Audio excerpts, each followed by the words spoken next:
ਤੁਹਾਨੂੰ पता है कि प्रोफेसर दिंदरपाल सिंह ढोलर का केस दिल्ली से गुरुद्वारा प्रबंधक कमेटी वालों तकरीबन अज पूरे 9 साल हो रहे हैं उसके केस की पैरवी से करते जब भी उसको लाइफ उन्हें फांसी की सजा सुनाई गई। उस तो बाद एक केस राशि दिल्ली से गुरुद्वारा प्रबंधक कमेटी ने लिया और सब तो पहले मर्सी पिटीशन असी राम जेठमलानी को अपना दायर करके हिंदुस्तान की सरकार के थ्रू प्रेजिडेंट को भेजी जिसका प्रेजिडेंट ने फैसला उस वक्त एनडीए की सरकार ने दी थी जिसका फैसला हम पिछले हफ्ते बुधवार शाम को सानू कन्वे किया गया कि mercy petition check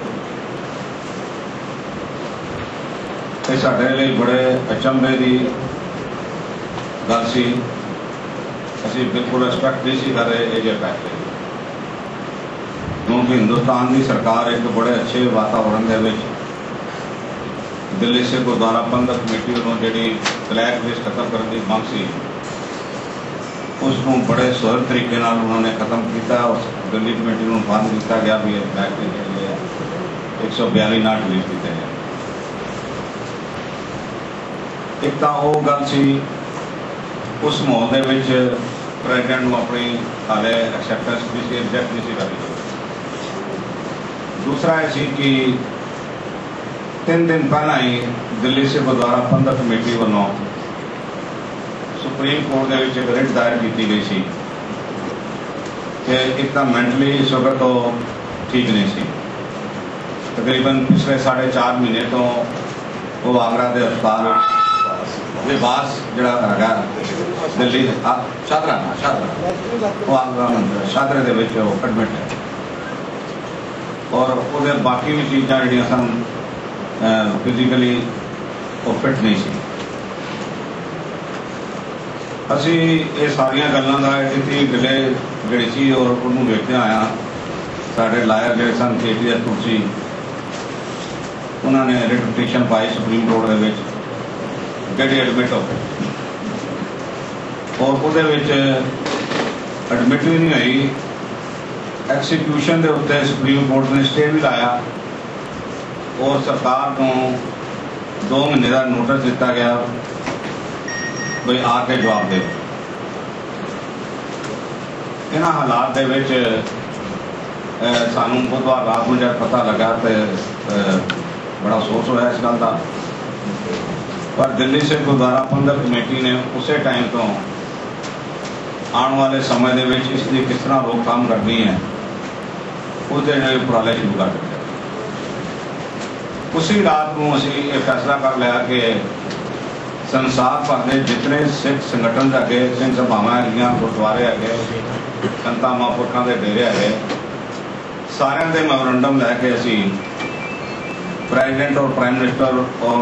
Sonia Gandhi को जो यूपीए की चीफ है उन्होंने भेजा ताकि सिख कौम के जज्बातों के नाल उन्होंने जानकारी दी जा सके। दूसरी गल सी कि असी ये बेनती की सी संसार भर के सिखों को कि ऐतवार को सारे गुरुद्वारों के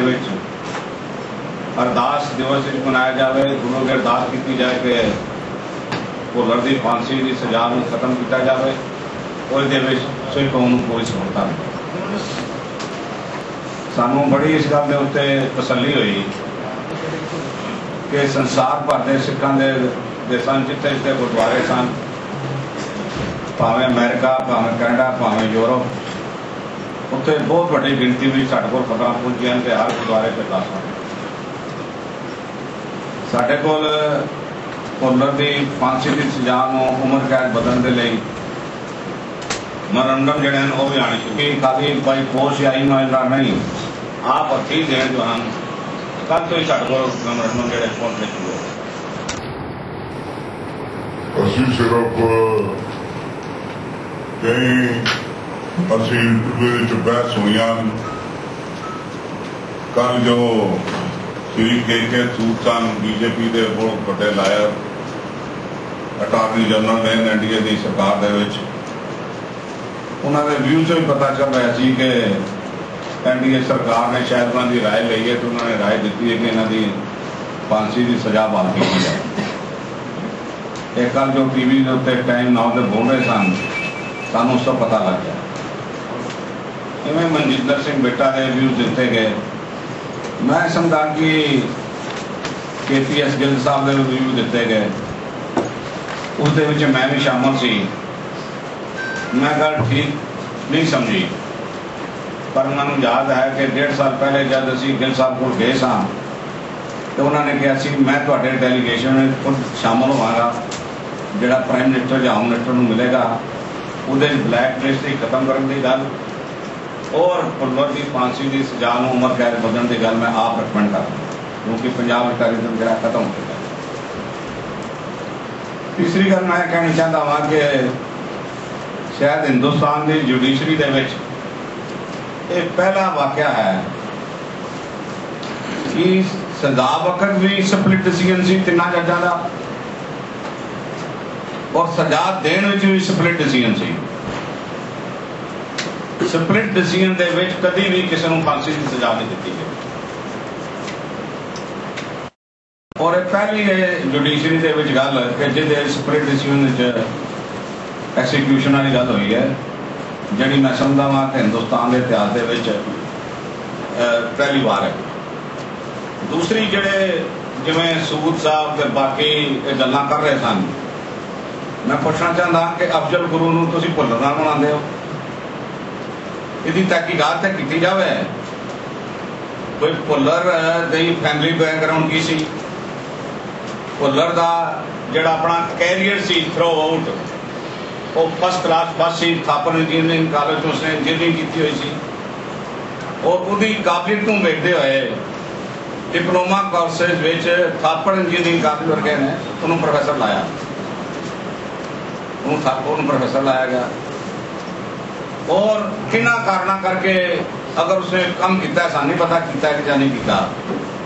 इन्हां कारणा करके अगर उसको करना पिया उसके कारण लभे जान। फिर पहली बार हिंदुस्तान की जुडिशरी दे विच कि टाडा कोड दे बना के एक पढ़े लिखे बंदे को अंगूठा लवा के उन्होंने कह दिया हाँ मैं मनिया वा जी, उसको तस्कर नहीं कराया गया, अंगूठा लवाया गया, अंगूठा जबरदस्ती लाया गया पता और किसी भी आई विटनेस दे कोई विटनेस नहीं है उसके आधार पर उन्होंने सजा दी गई है। ये सारिया गल्लां जो हैं ये मंग करदियां कि भुल्लर की फांसी की सजा नूं उम्र कैद च बदलिया जाए। इसनूं कंपेयर करना और टैररिस्टां नाल वड्डे टैररिस्टां नाल मिलाना ये गल जो है ये सिखां दी तौहीन करने के बराबर है। कल गिल साहब ने गल कही है कि सिख जिहड़ा है वो टैररिस्ट नहीं हो सकता ते टैररिस्ट सिख नहीं हो सकता। असीं उन्हां गल्लां नाल सहमत हाँ, भुल्लर सिख है इसलिए वो टैररिस्ट नहीं और साड़ी है पुरजोर कोशिश है। असी ऑलरेडी अपने वकील सरदार KTS तुलसी राही नवी मर्सी पटीशन की पूरी तैयारी कर ली है और ये मर्सी पटीशन जी है उन्होंने माता को दाखिल की जाएगी। वो कल दिल्ली आएंगे और आके असी within next 2-3 days mercy petition जी हैगी वो असी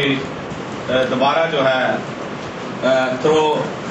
सेंट्रल गवर्नमेंट प्रेजिडेंट को असी देंगे। और मैं ये बेनती करनी चाहता कि हुण तकरीबन सारिया जथेबंदियां कुछ विच लगियां ने कि सारे इकट्ठे होकर करिए। मैं उन्होंने कहांगा कि खाली दिल्ली से गुरुद्वारा प्रबंधक कमेटी ने पिछले 9 साल तो जी भुल्लर की लड़ाई लड़ी है उसदे विच हर तरह का अपना योगदान दिओ सानू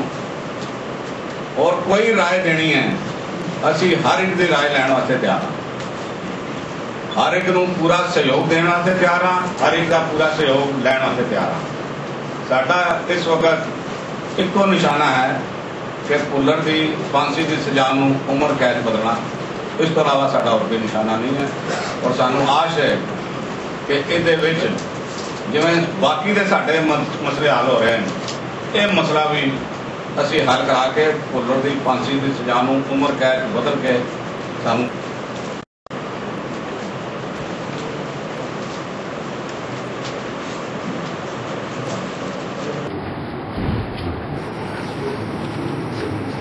کوئی سوال پوچھنا ہے صاحب اپنی سوال جانا چاہیں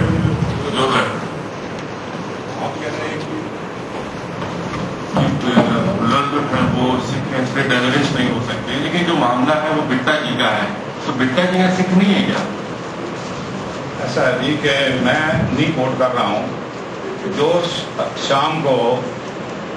شری KPS کے جو ڈائریکٹر جنرل آف پولیس رہے ہیں، جن کے دوران یہ واقعہ ہوا ہے، انہوں نے یہ بات کہی تھی، تو میں ان کی بات دہرا رہا ہوں کہ انہوں نے اپنے پہلے لفظ یہ کہتے کہ جو سکھ ہے وہ ٹیررسٹ نہیں ہو سکتا اور ٹیررسٹ سکھ نہیں ہو سکتا، تو ہم نے اسی وقت جواب دیا تھا کہ ہم 100% گل صاحب سے سہمت ہیں، کیونکہ بولر سکھ ہے اس لیے وہ ٹیررسٹ نہیں ہے۔ یہ اس لیے ہم کہہ رہے ہیں کہ جیسے میں نے آپ کو کہا ہے کوئی افضل گرو کے ساتھ ملا رہے ہیں، کسی اور سے ملا رہے ہیں، یہ انڈیویجول اٹیک ہے، اور اگر آپ اس میں بہت پیچھے جائیں گے نا تو آج سپریم کورٹ میں ایک کیس چل رہا ہے جو پنجاب کے اس وقت کے جو SSP ویجیلنس تھے، جو جن کے ساتھ یہ انکاؤنٹر ہوا بتاتے ہیں، ان کے اوپر ایلیگیشن ہے کہ بولر کے جتنے بھی فیملی ریلیشن سے ان کو ریویٹیٹ کرنے میں ان کا ہاتھ ہے۔ یہ کیس سپریم کورٹ میں چل رہا ہے اور سپریم کورٹ میں جو پیروی ہے وہ پنجاب سرکار کر رہی ہے، تو ان باتوں کو رکھنا چاہیے۔ بھائی کس نے مجبور کیا، کیا ہوا، اس نے کیا بھی ہے کہ نہیں کیا ہے، یا جیسے اس کے والدین کو، چاچے کو، باقی رشتہ داروں کو پھنسانے کی خاطر ان کو لیکویڈیٹ کیا گیا، ویسے بولر کو لیکویڈیٹ کرنے کے لیے انٹیلیجنس آتے رکھی گئی، یا کسی نے ہو اور پھنسایا بولر کو جا رہا ہو، یہ باتیں ہیں۔ اور ان باتوں کے اوپر شک کی وجہ کے اوپر ٹاٹا کورٹ کے اوپر وداؤٹ اینی وٹنس اور وداؤٹ اور جو کنفیشنل اسٹیٹمنٹ ہے ان کے اوپر بولر جیسے پڑھے لکھے کے دستخط نہ ہو، انگوٹھا لگا ہو، یہ باتیں ہیں جو اس کے حق میں جاتی ہیں، اور سپلٹ ڈیسیژن ہو، اور سپلٹ ڈیسیژن میں پھانسی دینا ہندوستان کی جوڈیشری کے لیے دفعہ ہے، جس کی ہندوستان کی جوڈیشری دنیا میں مانی گئی ہے، ہندوستان میں جوڈیشری ہے۔ ان باتوں کو رکھتے ہوئے ہم یہ بات کہہ رہے ہیں۔ ایک بات میں آپ کو کلیئر بھی کروں گا کہ جس وقت انہوں نے پھانسی کی سزا دی تھی جج صاحبان نے، انہوں نے کہا ہم فیصلہ تو کیونکہ اس وقت میجارٹی لاگو کر رہے ہیں 2-1 کی میجارٹی سے، مگر یہ بات اس وقت مرسی پٹیشن میں جائے گی تو اس بات کا دھیان اس وقت رکھا جا سکتا ہے، and president can take a view of the split decision. یہ ان کی ججمنٹ میں بھی بات لکھی ہوئی ہے، اور یہ ایک بڑی امپورٹنٹ بات ہے بھائی، یہ جج صاحبان نے کہا ہے بھائی ہم نے تو فیصلہ یہ دیا ہے، یہ تو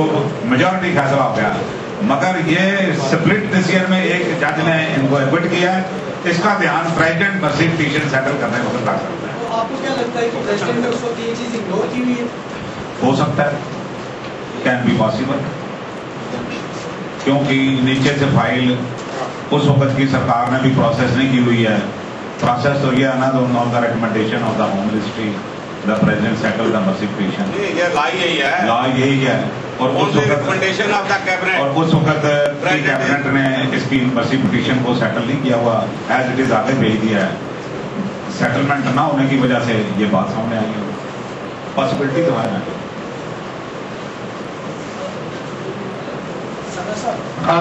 ابھی آپ نے کہا ہے کہ آپ فریش مرسی پٹیشن جو ہے فائل کریں گے، اس کے علاوہ اور کیا کرنے جا رہے ہیں کہ یہ جو آپ کا کیس ہے اور اسٹرانگلی گورنمنٹ کیا کیا جائے؟ دیکھو جی، ایسا ہے کہ اس کے لیے ہم آلریڈی بہت سے سجنوں کو مل چکے ہیں، اور بڑی ایسے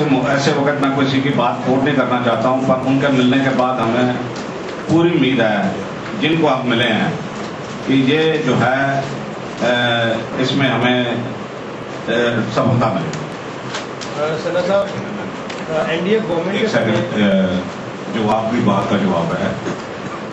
وہ کریکٹ ورژن میں آپ کو because I am in this case involved. ایک تو ہماری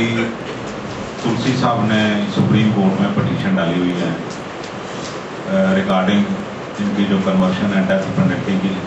کیونکہ